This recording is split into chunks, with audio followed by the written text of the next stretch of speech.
Welcome to Woo Wednesdays. We are back. I am MoJo Medium, your hostess with the mostest, also known as Susan Morrow Johnson. And yeah, you can maybe figure out where the mojo came from right there. Oh, okay. We're back because we were not going to be back until next week after the holidays. But my mom had surgery scheduled for yesterday and that got canceled. And so I went, well, all right, we'll just get back to Woo Wednesdays a little early. So that's awesome. I have several things that I want to do today.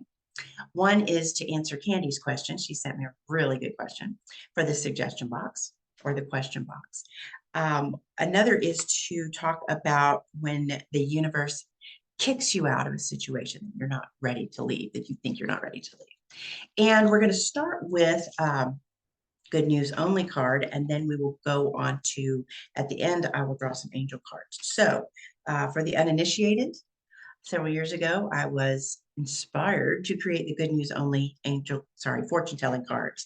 And they are designed for one thing and one thing only, and that is to give you something good to look for.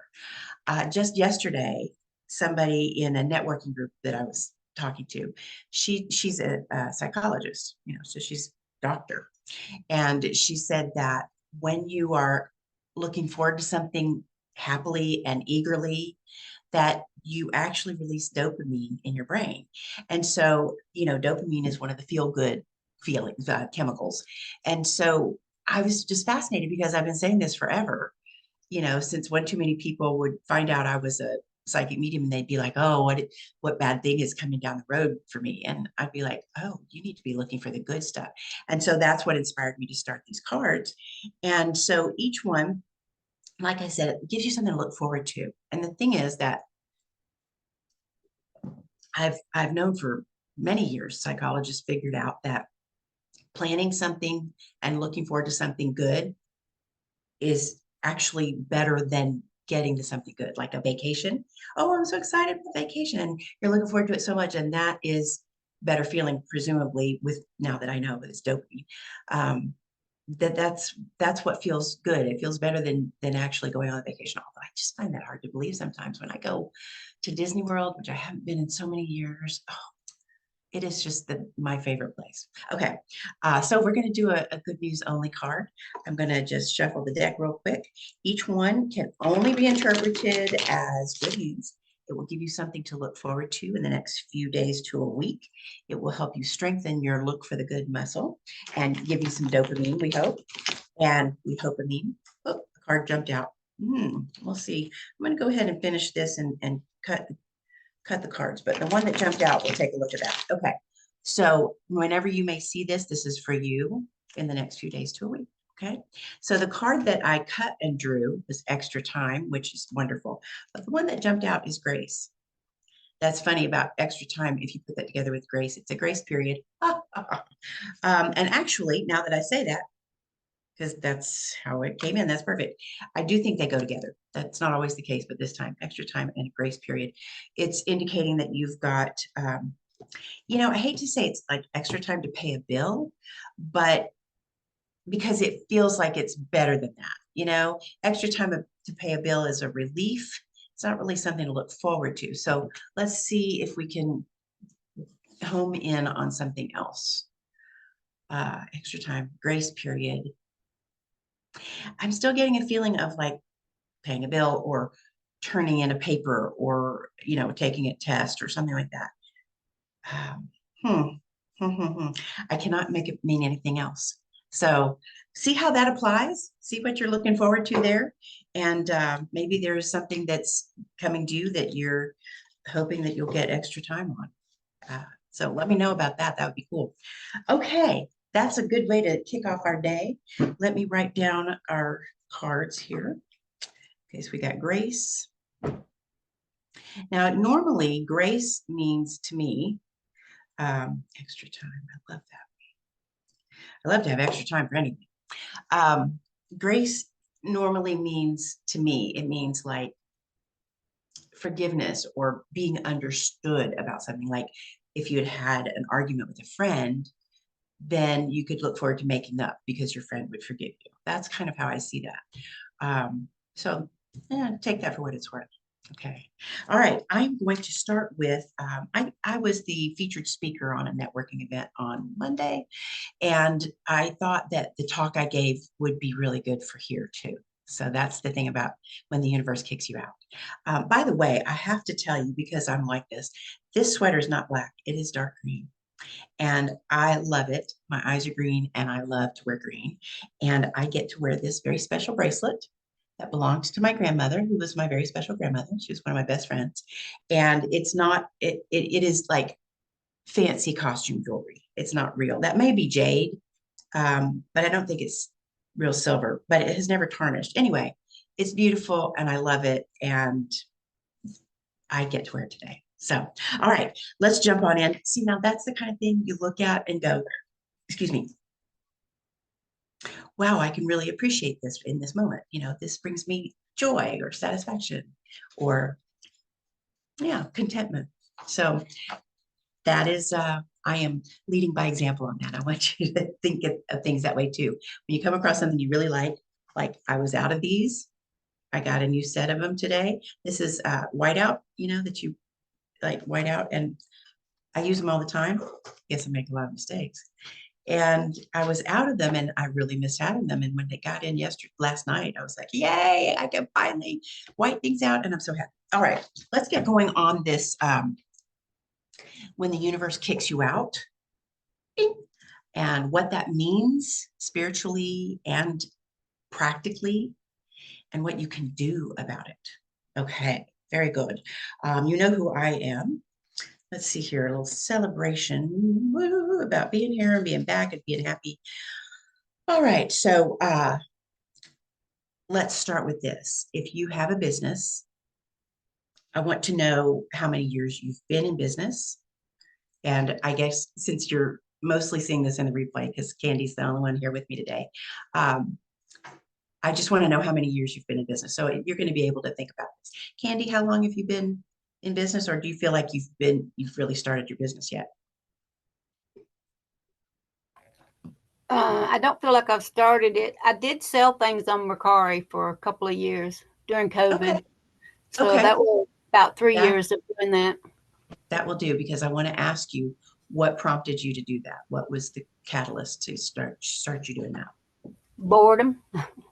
Boredom. It was Interesting. I during love that. Okay. during Now, COVID. do you have a job? No. No. Did you before? Yeah. I'm on disability. That's right. That's right. Okay. Great. Well, that's a great example. I love that boredom was what drove you to do that. It's not a lot of people will take boredom and turn it into some money, you know? So it's really cool. Now, in my case, I started my first business in 1999. So last year I celebrated 25 years as an entrepreneur. This year I'm celebrating 20 years as a psychic medium and coach and all those other woo-woo things that I do. So I'm a woo-woo weirdo trapped in the body of a Baptist drag queen. And no matter what I do with my hair or makeup or how many tattoos I get, I still look like that. And that's no offense to drag queens, whom I really love and support. Okay, so let's see here. We talked about what motivated you to start your first business. I'm going to talk about what motivated me to start mine. And that is I got laid off from my job. I had been at my job for 4.5 years and I got laid off. And before that, that was in 1998. Like I said, it's been over 25 years. And I wasn't motivated to start the first business right away. But after a few months of job hunting and doing Sweating to the Oldies every day, you remember Sweating to the Oldies? Richard Simmons, love it. I just woke up one day and had this really clear vision of what to do to start my business and how to do it. And I jumped in, and within a month of opening my doors, maybe 6 weeks, I had a contract. Boom, right out the door. I was like off and running. And it was very successful until it wasn't. And so here's where we start getting into the philosophy of it. Before I was laid off from my corporate job, I was already wondering and thinking about it since I was probably my early 30s. Is this what I'm here for? Are these the talents I am meant to use in service to others? Because I was good at my job. I was a facilities and property manager, and I loved it. I loved it. I was good at it. I was making pretty good money compared to, my whole life. I mean, I was young. And so it's like, well, I was satisfied in that place, but I felt the tug of fate. I kept thinking, I really believed and still believe that we are all here to use our talents in service to others. And I was like, well, is this what I'm supposed to be doing? And I don't mean in like a churchy or religious way, like, oh, I should be ministering to youth or to, homeless people. It wasn't like that. It was just like, what am I here for? And I know that a lot of people feel that way. It's a big part of why I do what I do. And so I was already kind of doing that, thinking that, but not doing anything about it. And then I got kicked out, right? Got kicked out of my job. And so as it turned out, almost right away, I thought, oh, I should have left there about 18 months ago. Yeah, that's when I stopped having projects to do. That's when I stopped growing. That's when I was just started maintaining in my job. It wasn't as exciting as it had been before. I didn't have as much to do. I was just maintaining, which, if you're a good manager, you do kind of work yourself out of a job because you get the crew running and then you just put out fires as needed and what have you. So, and I was a good boss, but I wasn't always a nice boss. I didn't like long meetings. So sometimes we would push our chairs back against the walls and we'd have a standing meeting. That way we were in and out in 10 minutes. And if employees came in complaining about another employee, I'd get them both in there, close the door, and go, okay, not leaving until y'all figure this out, because they weren't talking to each other. It's like, okay, I'm going to be the facilities manager and facilitate your conversation. Now then, I'm way off track. Let's get back on track. All right. So I figured out over the years that layoff, that ding, that was the first kicking out. And when this happens to you, fired or laid off, dumped in a relationship, all kinds of kind of big things that make you change something, even it can be even a car wreck. That's always going to be your destiny, your soul hollering at you. You're supposed to have made a change already. You are out of alignment with your soul's goals. Okay, so that makes sense, right? Now then, and my understanding, not just my belief, but my understanding in all the years of this work that I've done, our souls make plans before they come into this life. And, I've thought about this because I think, well, how do you know, right? How do you know? In Hinduism, with karma, real karma, not just like what we talk about, oh, karma's going to get you, um, karma means that you have to be good in this life so you have a good life next life around. And if you're having a crappy life this time, it must be because you were a crappy person in the last life, right? And that mostly, to me, I feel like it mostly, well, like all things like that, it's partly fear-based to control the masses, but it's also about explaining suffering. If you're having a shitty life this time, oh, you must have done something terrible the last time around. So I've always thought that doesn't make sense to me because you can't remember that. You don't have any way of remembering that. Now, I have not studied Hinduism, and I mean no disrespect. It's possible that Hindus work on meditation and try to find out their past lives. I don't know. But the point of not being able to remember, that's not fair. It doesn't make sense if it's not fair. So how can it be fair if your soul had plans and you don't know them? How does that make sense? Well, here it is. You know how you have felt this. I know you have felt this because 95% of my clients over 20 years have said this to me. I just want to help people. I just want to help people. I don't feel like I'm getting to help people. And especially as women, we are pre-programmed, hardwired to be of service. Right? I mean, that's really what we want to do. And unfortunately, it's often to our detriment. But the feeling of wanting to help people is very naturally human. And so when you want to help people, here's how you do it.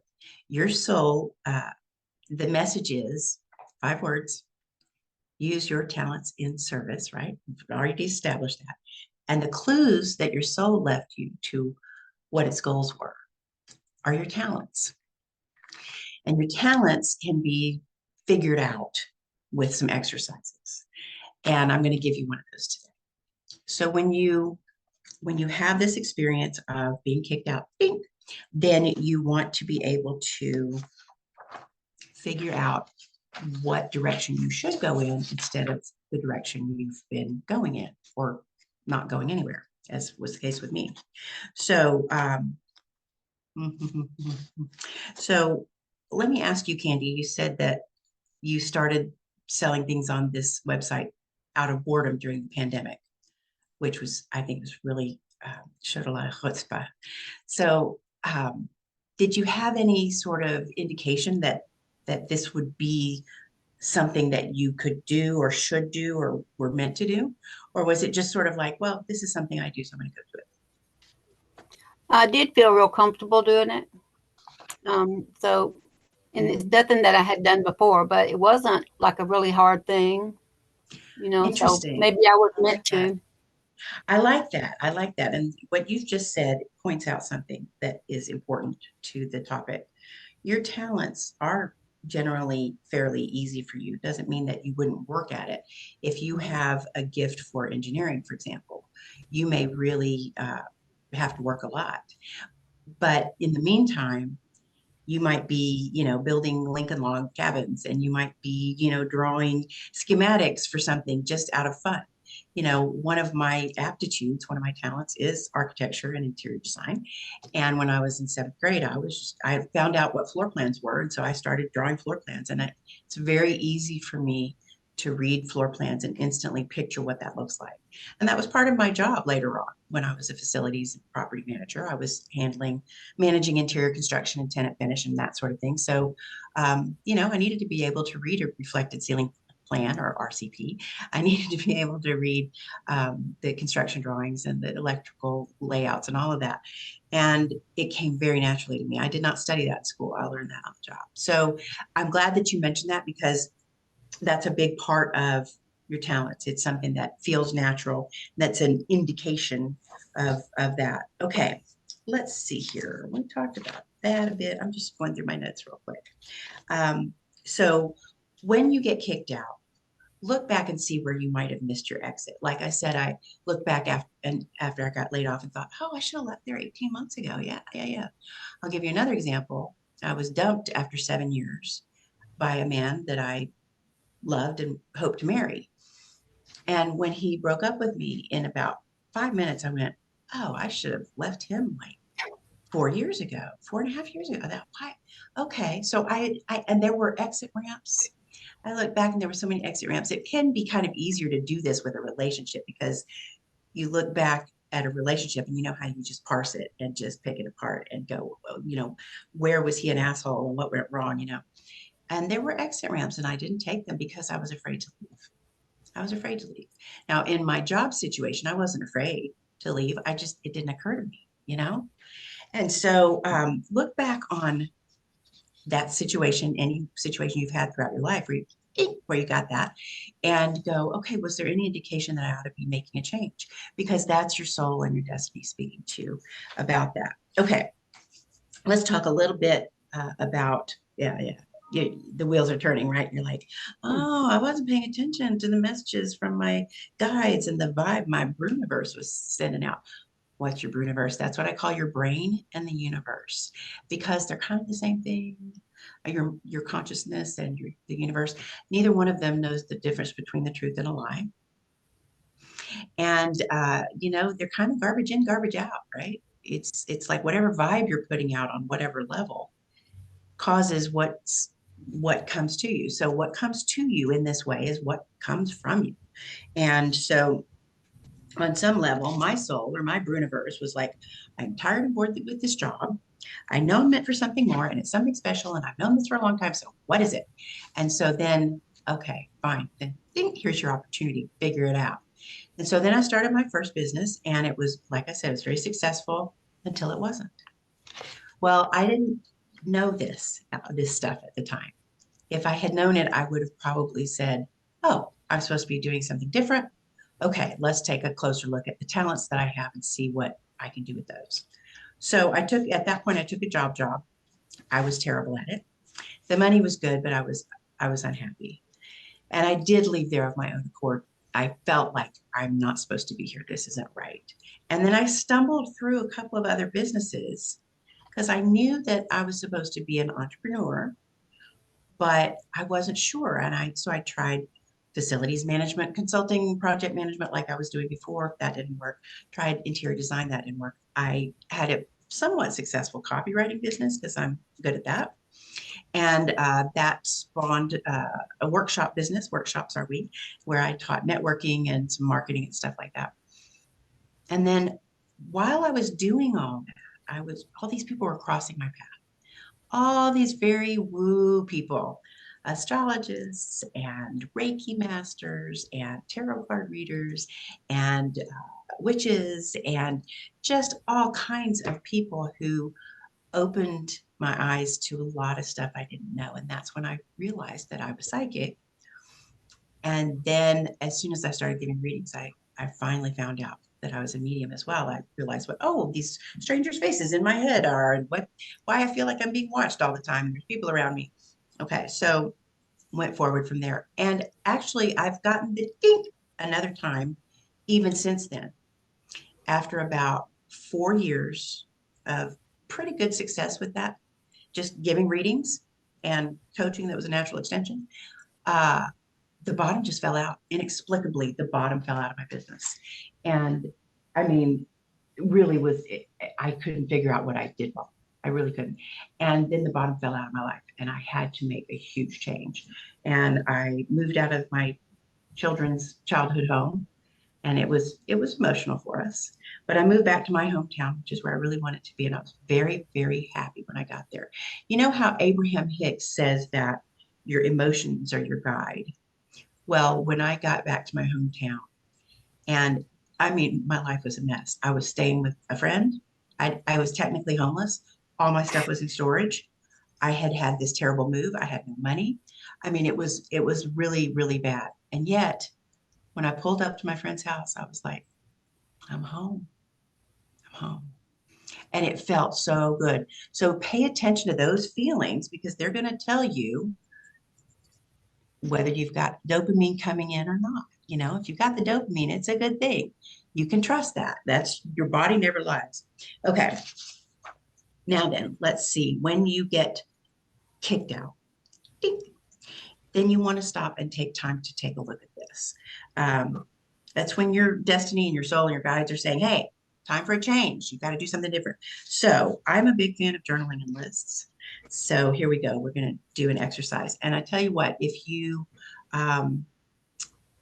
see, I don't want to go over this with Candy right now. I want you to do this for yourself. You can just write down the questions and do the whole thing later. But here's what we're going to do is looking back to your childhood. Actually, Candy's already done this. Look back to your childhood as far as you can remember until you're about 11 or 12. No, you haven't done this. I just realized we haven't got to that. Write down the answers to these questions. What did you love to do? So this is thinking back as far as you can remember up until about 11 or 12, give or take. What was your favorite thing to do? What did you love to do? Did you love to read? Did you love to roller skate? Did you love to skateboard, make cookies? What did you love to do? And it can and should be probably more than one thing. And when you were a kid, if you didn't get to do some things that you really wanted to do, what were you like obsessed with getting to do that you didn't get to do? Okay, next question. Who were your favorite teachers and why?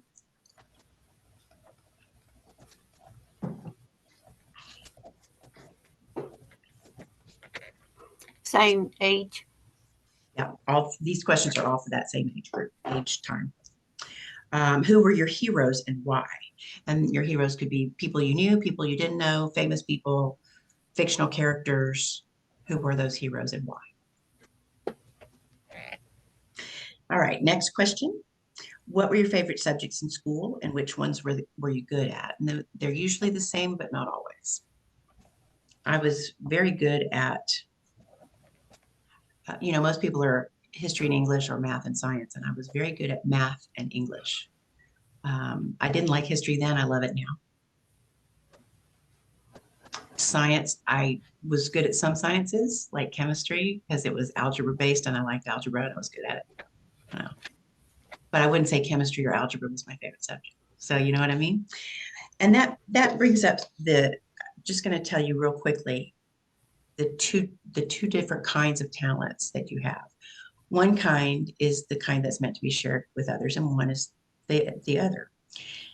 And the way you could tell is how much you enjoy doing it. Like, I'm really good at accounting and bookkeeping, but I don't like to do it. If I had to be an accountant, I would just run screaming into the night. I don't want to do that for a living. I'm now married to a CPA. I let him do it. And the nice thing about it is, though, that I can read financial statements. I can prep a balance sheet. I can look at my tax return that my husband prepares and review it and understand it and possibly catch a mistake, which I did at least once. I missed one, but I caught another one.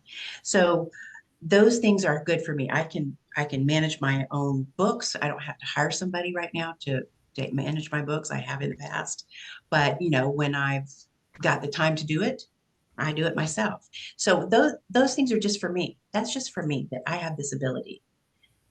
I don't have to share that with other people. Just because you're good at something doesn't mean you have to share it. And you can tell by how it feels. Because if it feels really good to do, whether that's making art or keeping the books or decorating or, jumping rope, that is, if it feels good, then that's the thing to share. Okay, next question. If you received any awards or accolades, what were they for? Did you win the spelling bee? Did you win the field day? Best actor? Okay, and then finally, what is something about you that someone else has admired, or that at least you can imagine someone admired? And that would have been for when you were a child. Like, did they say, oh, you're so smart, or you're so nice, or what a thoughtful girl you are, you did this for your friend, or anything like that. Now I will caution you a little bit there. I said you're so nice, and that's, unfortunately, little girls are really expected to be nice, and maybe we don't want to be nice, so maybe not that particular admiring remark. Okay, now a couple of comments on these questions. You can repeat them for your teen years from 11 or 12 to about 19 or 20. The question about what's something about you that someone else has admired or might admire, you can definitely use that question also on your adult life. And then you take your answers and you look for the common threads and you relate those answers to specific talents. Okay. The reason we talk about your heroes, this just blew me away when I learned about this.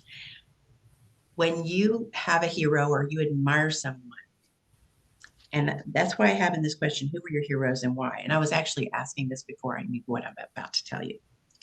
You actually have those same qualities. If you think about it, like, let's take Oprah. That's an easy one. Well, I really admire her because she came from a very difficult background and she worked her ass off. And now she is one of the most powerful and wealthy women in the world. And she was a little Black girl in the South who was molested and abused. And, look at her now. I mean, it's just, and she has been generous and shared what she has. And she has chosen pet projects really carefully that are admirable, to say the least. So look at those heroes like that and say, am I like that? Am I like that? Okay, because you'll find that you really are if you're honest with yourself. All right, so there's probably a common thread or two in there, and you'll be able to glean those talents from that. If you wind up going down a rabbit hole with the childhood memories in a good way, that's okay. You can just journal it on out until you feel complete. And then once you've answered those questions, make a list of those talents as you're going through and thinking about it. Really chew on this, really digest it, and then write down a list of those aptitudes. The next step is, so here you are, you've been dinked. And so then you take your list of talents and you go, does this one light me up? Does this one light me up? Does this one light me up? The ones that light you up the most right now doesn't have to be the one that lit you up yesterday. take those talents and do something with that. Use those talents in service to others. Use your talents in service. And that's how you move on to the next step without just recreating another dink, right? Okay, awesome. Candy, do you have any questions about that since you're here to talk live? Or any comments for that matter? I'll work on the questions. I do have to think about these. Mm-hmm. But I've been doing a lot of journaling and reading and meditating. Good. Good, Yeah. good. I'm glad to hear it. That's so good for you. And the more you meditate, the way that regular meditation gives you calm and clarity and concentration and creation, it helps you just to be calmer, less reactive about everything. And that way you can think more clearly. And the thing is, like in your case in particular, somebody else's case, thinking back on childhood can cause a bad feeling, can bring up trauma reactions. And when your amygdala is flooded with the fight or flight hormones, that's the part of your brain that handles emotions. When that's going on, you can't think clearly with your thinking brain. Your thinking brain doesn't work except the observing part. And so if you've heard of grounding by observing five things, like what five things can you see, what five things can you smell, what five things can you hear, that is an exercise that is designed to quiet the amygdala and let your thinking brain take over again. Because when you're upset, you cannot make decisions or figure out what to do except fight, flight, freeze, or flee. Flight, you know what I'm saying? Fight, flight, or freeze. And so that that's good to say that, because if you are, if just writing these things down and thinking about your memories brings that up, then you're not going to be able to think clearly about it. So meditation really helps with that. It helps you not react when you have experience with a bad memory or trauma feeling. Okay. All right, cool. Yeah, thank you. That's awesome. And that is an exercise that I do in destiny coaching. So when I do that with a client one-on-one, then of course we work on their specific answers, and I throw in my intuition so that we can kind of suss everything out. Also, I find that all of my coaching clients, when we do this exercise, we find talents they didn't know they had. Partly because if it's easy for you, then you kind of think it's easy for everybody and it's not that big a deal. And partly because there are talents that we have that we don't think of as being a talent. Like I had a client who was, she worked in retail, and they had, regulars who came in and whatever. And her coworker said, "Oh, I wish I could do like you do, because you just, you interact with the clients like they are just like the customers, like they're just your neighbors or your friends or something. And you always remember about their dog or their mom, and you're asking them, and she was like, well, of course I do. And I said, yeah, but your coworker can't do that. You see, you can be taught to give good customer service. You cannot be taught to give a fuck, right? And so the way that she naturally asked questions and wanted to know how people were doing and was genuinely caring and concerned, that is a gift that not everybody has. And you know that because you've seen bad customer service. You've seen everybody in shops who do not give a fuck. So it's very interesting the way that works. Okay, you know what?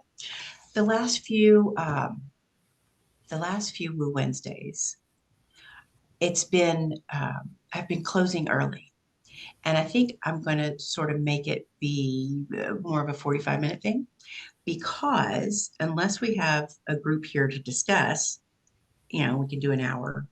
But I feel like, I know for me, it's hard to listen to a podcast that goes on unless I'm really wrapped up in it. So, yeah, I think maybe we'll just, hey, it's my show. I can play it by ear if I want to. Or as my late husband used to say, play it by rear. He was like that. Okay, so next up, we're going to do the 3x3. Okay, so I've got my favorite deck of Oracle cards, Storing Virtues, Magical Mermaids, and Dolphins. And we're going to do the 3x3, which is simply 3 deep breaths. I shuffle the deck 3 times and draw 3 cards. So we're going to take 3 deep breaths together. And while we're breathing, I want you to concentrate on this thought. I call on my angels and guides, as well as all those who have my best interest at heart. I will repeat that once. I call on my angels and guides, as well as all those who have my best interest at heart. Okay. I like to fold my hands, cross my ankles. Excuse me. This is also a great way to press the reset button or to start your regular meditation. Okay. 3 breaths.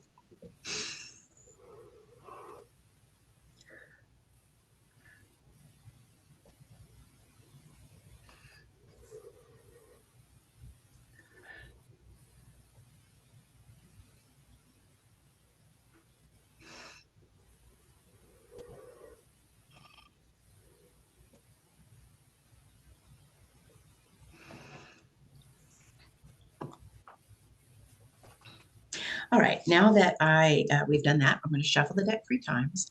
And while I shuffle the deck, I want you to think of your biggest question or concern right now.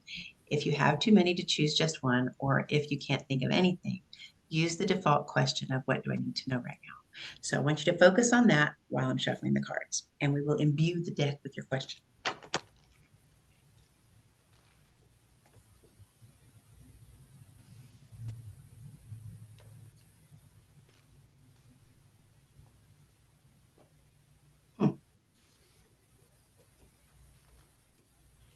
Is that reverbs? I don't know.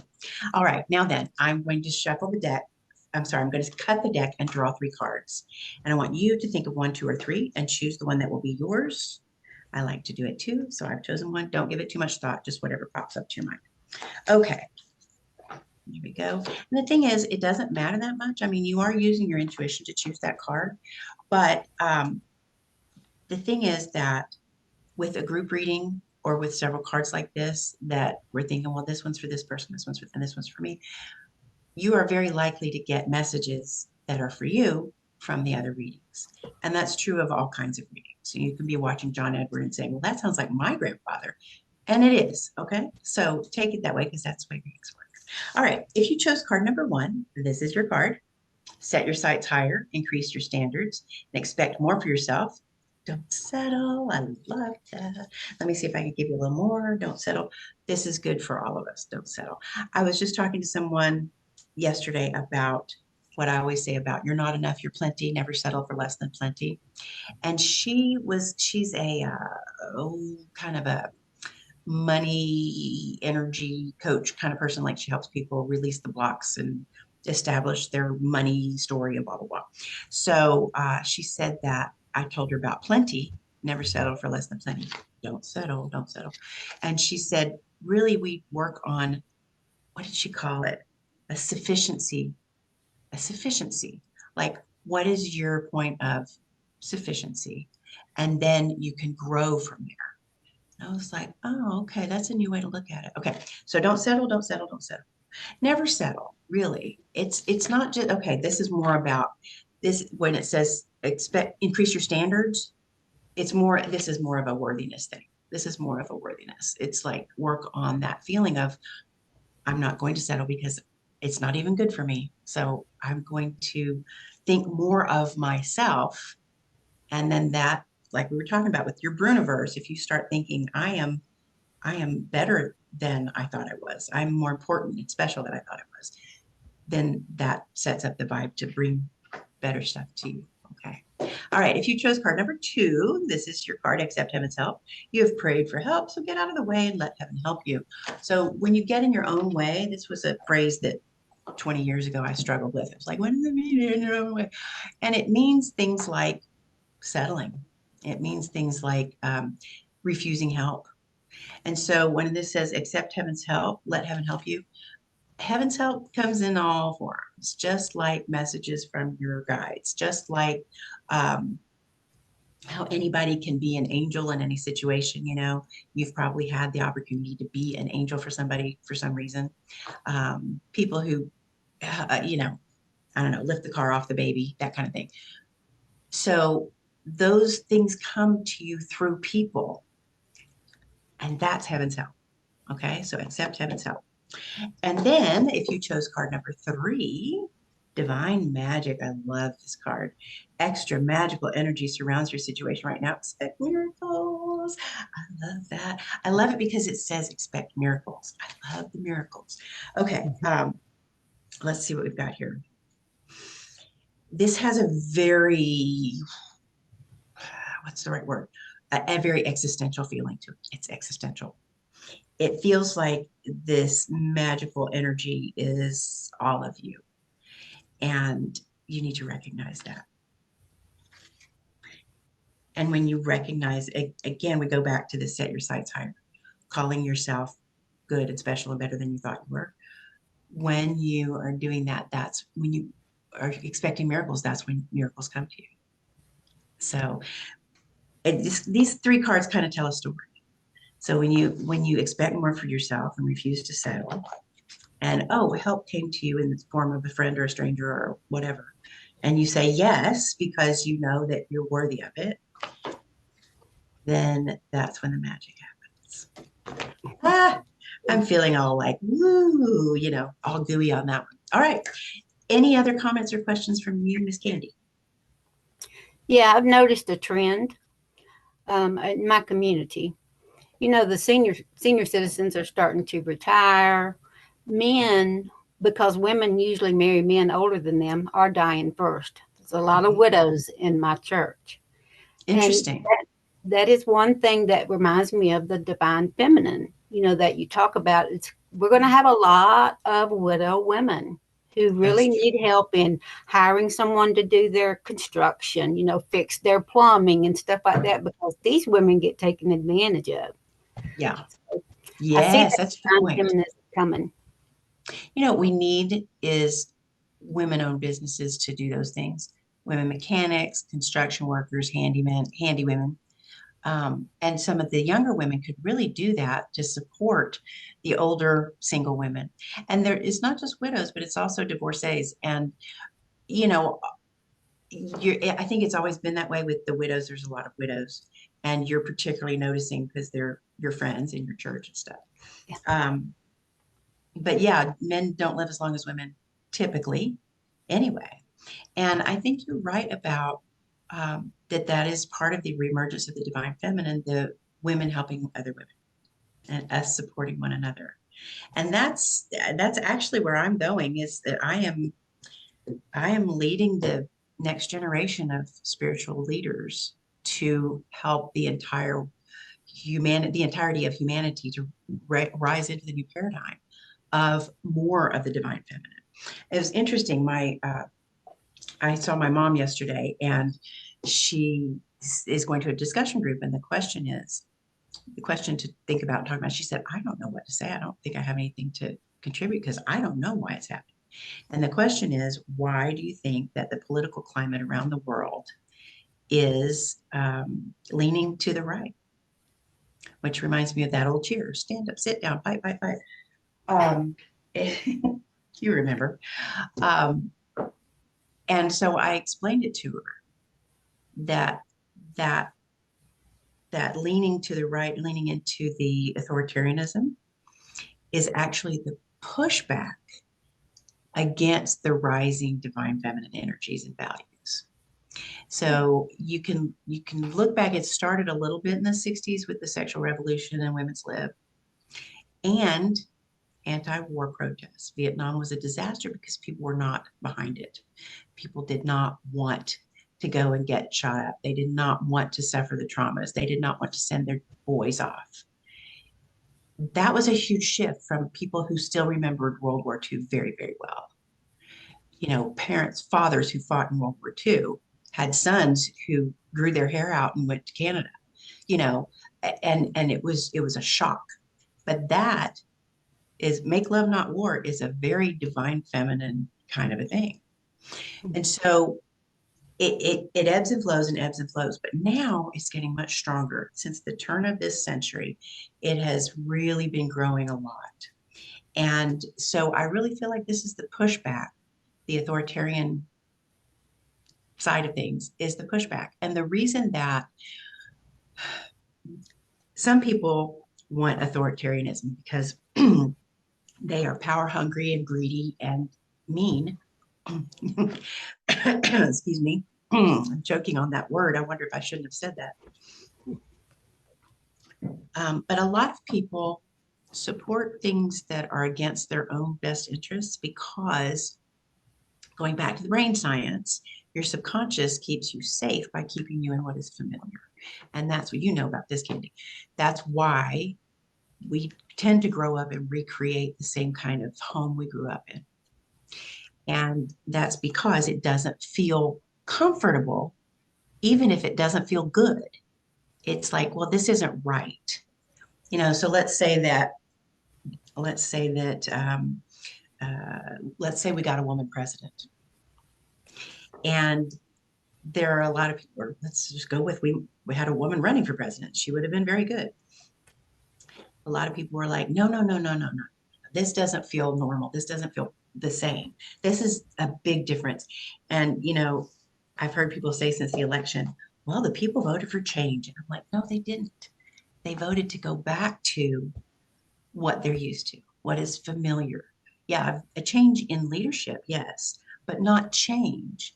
They're trying to hang on to the old way because it's familiar. And so a lot of people who are really leaning right and, you know, embracing the more selfish build and destroy stuff, it's, you kind of got to feel for them because they are trapped in what their brain thinks is safe. And, if you want to change that, you have to do it consciously. So I hope that's not too, I don't know, esoteric or political. Although, you know what? One of these days, I'm going to bust out with some serious political shit. Y'all just better stand back. I'm going to lose some friends, and I'm just going to have to do it. Just going to have to. All right. So in the meantime, I'll talk about divine feminine. That'll be okay. All right. Thank you so much. I have a huge, huge announcement. I totally forgot. Okay. Moving forward, what I used to offer as I used to have psychic readings, which included psychic past, present, future stuff, included talking to your late loved ones, and included medical intuitive if that's what you needed. I talked about big four with people, which is what people always want to know. That's money, health, work, and love. And so that is being combined with my MoJo sessions, which are one-off coaching sessions, and with my new channeling that I'm doing. And so now when you get a session with me, there's just one session. It's called the reading. I considered calling it the everything bagel reading because it's just everything. Whatever it is that you need coming into this session, that's what I'll provide for you with the abilities that I have, with my woo abilities. So it's very, very cool. And right now I've got it on special deal. I'm not going to talk about any discount or anything here because this is going to be on the web forever. It'll be on Oprah's internet forever. But right now I do have a special going on for that because it's kind of a new way of presenting my services. So if you are interested in that, get in touch with me at mojomedium@gmail.com, and definitely head over to mojomedium.com and sign up for Woo Wednesdays, because then you will get reminders of Woo Wednesdays, and you'll also get notices about things like the reading and any kind of a special offer. Okay. All right. Well, that's all I've got for you today. As a matter of fact, we almost came to an hour after all. I can go on, can't I? Oh, Candy, I've got a great Southerners joke. I'll tell you it later. All right. Thanks so much. See you next Wednesday. Bye-bye.